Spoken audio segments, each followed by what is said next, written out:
I'm Paul Bennett. I'm the Chief Creative Officer of IDEO. And what brings me here?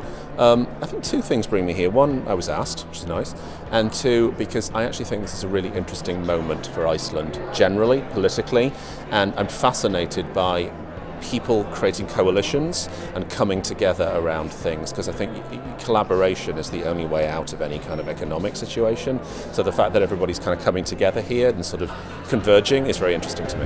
It's really impossible to not be discovered. I mean, you have to a certain extent, you as an artist or you as anything have the ability to broadcast now in the way that you never have before. So in the past you could toil away in obscurity until somebody found you, and now you can push your ideas out in the world through multiple channels. I mean, I'm not saying that's good. In many cases I actually think it's bad, but the fact that the underground doesn't exist scares me, because I think what that's taken away from us as consumers is a sense of discovery. You know, I actually want to work quite hard to discover things that I think are exciting to me, and I don't think I have to work hard enough any longer. So you think it's too easy? It's way too easy. I think it's way too easy, and I think there is too much access to too much stuff, and I think that's actually taking away a lot of people's artistic integrity. I don't even know there's such a thing as the third world anymore. I mean, that's to me is a very obscure term now, third world or first world. I think there are emerging and emerged markets, and even inside a country like India, there's multiple emerged markets and multiple emerging markets. I think that, you know, there are markets that have completely leapfrogged over. You know, Uganda, for example, doesn't have landlines. They've only got cellular technology. They've always had that. So they've leapt over an entire generation of technology. So, you know, I think that the notion of who's going to pick up what is a case of it isn't really the right question. To a certain extent, it's where are the ideas coming from and where do the ideas resonate? But I do think that markets like India and China are massively going up the curve, the learning curve, at an accelerated rate that markets like England or the US have taken much longer to adapt. China already are. I mean, again, could they be industry leaders? The scale of China is enormous. The consumption power of China is enormous, and I think the voraciousness of the Chinese consumer is enormous.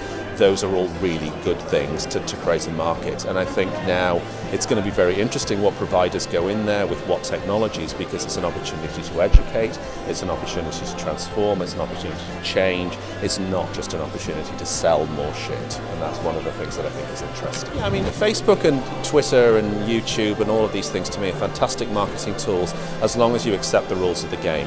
If you're on there to sell, forget it. If you're on there to learn, if you're on there to discuss, if you're on there to create awareness, to have conversations with people, then I think they're amazing. People that are out there selling scare me, simply because I think that the wisdom of crowds doesn't like to be sold to anymore. We like to be listened to, we like to be part of that conversation, and we don't want some sleaze at the end going, buy now. That's not how Facebook is a social contract, which is fundamentally about I'll listen to you and you listen to me and then we'll learn something together. It's not I'll tell you something and then you buy it at the end. So I think as an artist you should be, of course, you should be using every channel possible, but you shouldn't be out there just to sell your stuff. What do you think the creative industry should be thinking about in 2010? Collaboration. I think it's as simple as that. I think you have to be beyond ego. I think you have to understand now that creativity is owned by everybody and not just by creative people, and that you have to get over yourself and stop assuming that you're some genius and that everybody else is an idiot. And you have to collaborate with everybody. You have to collaborate with your peers, you have to collaborate with real people, you have to collaborate with culture, you have to collaborate with everything. So to me it's about one word: collaboration.